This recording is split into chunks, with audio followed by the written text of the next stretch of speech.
Okay, guys, we have a drawing day today, so that's a little bit of a break from all the paragraph writing, which I'm sure you guys are happy about, and I don't blame you. So we're going to flex our creative muscles just a little bit and get to play around. And we have a couple, I think we have two more drawing days left in class. So again, just kind of a little break. One quick note, the syllabus has us as a day to do chapter 25. I just I don't think chapter 25 is super relevant to anything you guys are doing, so I think I'm going to give you guys that day to study too, because that day is right before the final. That's the second to last day of our class. So I think I'm going to give you guys that as a study day, look over what grades are missing day, and if you need to get caught up with discussion boards and things like that too. But we do still have chapter 20, and I think that'll be the last book lecture, and then a few drawing days. So what we're doing today is we're going to be making value compositions, which sounds more complicated than it is. So fear not. If you guys still have those thumbnails from class, I'd really prefer you use one of your thumbnail ideas from the day we did thumbnails. If you weren't there that day, or whatever, then just make a new, you know, sketch outline of whatever you'd like. That day we did brainstorming through a flow chart, and then we made thumbnails. I talked a little about how you thumbnail and how you consider your composition and things. And I wanted to go more in depth, but of course, things are kind of turned upside down. But you can pick one of your thumbnails from class to do this. And what you're going to want to do, or again, if you don't have one, just make a new sketch drawing. And what you're going to want to do is make at first, just a lightly sketched out structure of whatever you want to draw, whether you're taking one of those thumbnails and making it larger to fill the page. You're just going to kind of want to keep it as light outlines at first, okay? And I'll talk more about what you're going to do after this. All right, so what is value in artistic terms? It's the relative lightness and darkness. Value exists in color pieces, but is easier to explore in shades of gray. So this is a value scale. 10 here is pure white, 0 is pure black, and then you have all these steps in between, okay? It's relative lightness and darkness, and how you use these is going to be kind of up to you, but there are kind of proven ways that they're more effective. One thing that I would highly recommend you do when making a value composition is to use 4 values only. This is something that most artists who work in the art industry now tend to do. They only use 4 values, 2 of which are pure white and pure black, because you get a very intense contrast. So then you can do kind of anything else in between, but at least have pure white and pure black in your value composition. And limiting yourself to 4 is very helpful if you get confused. So look at this while you're drawing. You're going to want to use, you can just use a pencil to do this value scale, or you can do it digitally if you're somebody who likes to play around in Photoshop. Digital is fine with me. That's a lot more work as far as scanning in a drawing. And you can sketch in Photoshop too. So if you are comfortable with those programs, that's all right with me. But you can just do this with paper and take a picture too. All right, so here are some examples of this is Bunnicula. Have you guys ever read Bunnicula? It's about a little bunny who is suspected of being a vampire. It's a children's book, and these were some value compositions I did. Good example of all the different ways you can use value. These were some little thumbnails I did playing with value. So here we have light values. So that would be kind of this first part of the value scale, right? Here we have a midtone value against sort of a lighter midtone value. So this is midtone dark against more of a midtone light. And you see there's highlights here to help differentiate, and that always is a good idea. Here we have very light values against very dark values. Here we have kind of another, but it's midtone light against midtone dark. Then you have all midtone that's just differentiated by lighter value highlights. This is sort of similar. It's mainly midtone with highlights, okay, but there's a few dark low lights as well. Then we have a very dark foreground against a very light background, okay? And this one makes sense for what's going on because it's like a refrigerator with light coming out, from the refrigerator behind it. Then we have one solid midtone value here. And then we have all dark tones. And I've had a few people do these for class, and they're always really neat. I'd say they're kind of complicated because they rely heavily on highlights to differentiate between foreground and background, okay? But this is like if you had a nighttime scene, somebody's walking maybe outside in the rain and at night, and there's like a street lamp maybe that's causing these highlights or something like that. This would be a good nighttime scene. This would be good for early morning, okay? And this one's kind of true to what's happening because these highlights in the background, a lot of times, or this light source in the background would cause these highlights in the foreground against something that would then be in shadow. So that's fair. That's a fairly realistic depiction of what the subject matter is causing to happen to the values. So these are just a good guide if you want to pull up these slides while you draw and kind of choose one. And I do highly recommend looking at a value. You can use this one, or you can just Google value scale. I do highly recommend looking at a value scale while you do this and kind of maybe choosing 4 only, okay, and trying to mimic that in your drawing. So this was a drawing I did from that movie, The Lighthouse.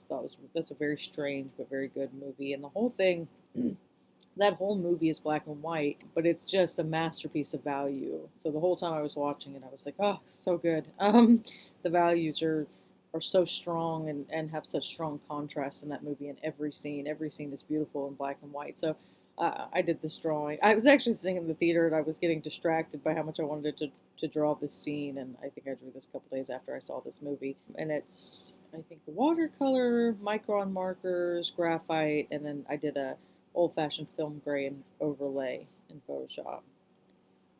Here was a value comp I did about Jeffree Star because it was an editorial.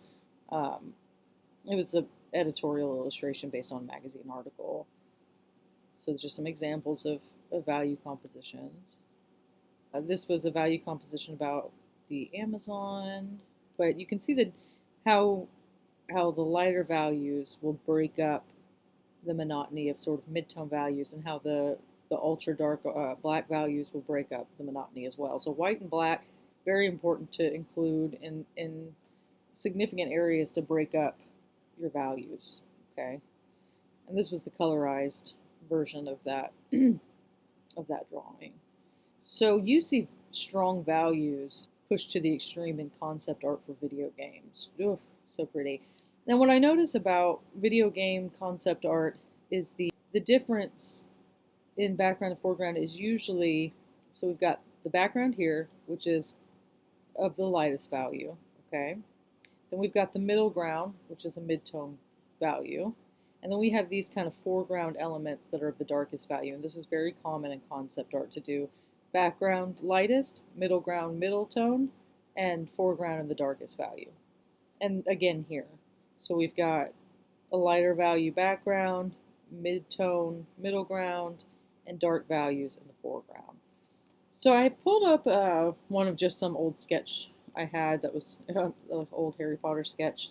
I think I did this in Sharpie one day, and I had it still on my computer. I was just trying to find some kind of outline to show you guys an example, okay? So you don't have to obviously take this to the extreme that I did. Sorry, that's going to bother me. I'm going to get rid of that little thing. So you don't have to, fully outline unless you just want to like this, but you need at least a good sketched out outline to start, okay? And you can do this with pencils, or as I said before, if you are somebody who's already kind of working around with Photoshop already and you feel comfortable doing a value sketch in Photoshop, you can do that too. So if you do it in Photoshop, you're going to want to change your sketch layer to multiply. And again, this is not mandatory. You do not have to use Photoshop. It's just a good way for me to show you guys value. So we've got all our values here in Photoshop. So now I have to decide, and I think I'm going to go with a middle tone dark background, all right? What's neat is if you do multiply on your outline layer, you can go behind it without disturbing. You make another layer below it, and you can go behind it without, ooh, that's much darker though when you do multiply. You can go behind it without disturbing the sketch. All those places oh no, all those places I got rid of I was getting rid of like the little debris, they're showing up.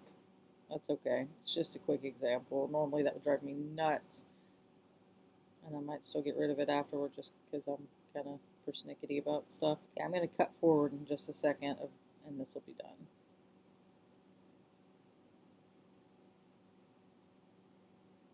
All right. Okay, I'm back. You might notice the values changed a little. I needed to merge my layers above that so I didn't get all that debris in there. But and this is a little messy. It's not perfect, but the clock's running up on my my video, and I wanted to talk to you guys about this a little more. Okay, so you can see right now I have three contrasting strong values, right? I have white, black, and I have this sort of mid-tone gray here. In fact, what percentage of this is, what percentage gray am I on? 70, I'm on 70% black. Okay, so it's a dark mid-tone. Now I can also choose to add one other value in here if I'm doing the four value rule. So I'm gonna get something pretty light. What gray is this? Show me. 30%. Okay, so I went ahead and got 30% on the value. And I could use that to colorize maybe these roses, parts of the wand, keeping highlights. But limiting yourself like that is very interesting because you end up, maybe I could do some shadows between the fingers, right? You end up with very bold value contrast, okay? So you're going to want to try to control what you're doing with values while you're working on your value composition. And all you need to do is make a sketch outline and then try to incorporate some bold values. And I'd highly recommend trying to stick to four values. Oh, the snake friend needs needs some value too. Okay, so I'd highly recommend trying to stick to four values because look how nicely they contrast each other. Okay, and that's pretty much the long and short of it. Get you a nice sketch outline. Again, if you were in class when we did the thumbnails, use one of your thumbnails and just enlarge it to a full sketchbook sheet and work on filling in your values. And that's really pretty much it, guys. All right, so I'll see you on the boards. Just try to have fun. Try to have fun making your piece. We're going to turn these into, now normally, I'll say this real quick. Normally, it goes thumbnail, line composition, which is, we're just skipping that and you're just going to make a sketch, okay? This would be my line composition if this were a formal process, all right? But we're kind of just including that with, I'm just telling y'all, make a sketch, okay?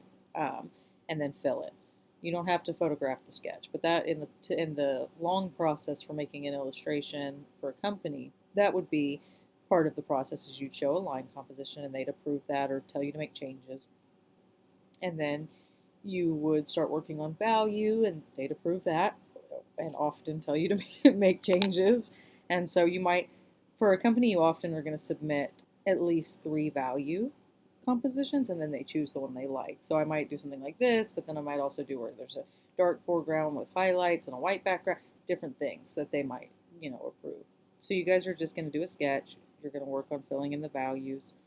It can be with graphite, can be with pen, can be digital if you're somebody who works digitally. And then one of our last drawing days, we're going to do what's called a color composition, which means you can fill in the color directly over your values you've already established, or you can just do a separate drawing in color trying to consider the values. And I'll have a little lecture about turning a value composition into a color composition, all right? But yeah, typically you'd have thumbnails, line composition, value composition, color composition, and final. We're kind of combining those into just 3 steps. So we did thumbnails, we're going to do a value, and then we're going to do a color version of the same thing. So it's a fun way to work through the whole process. I hope everybody's doing well, and you guys will hear from me again soon, okay? See you later.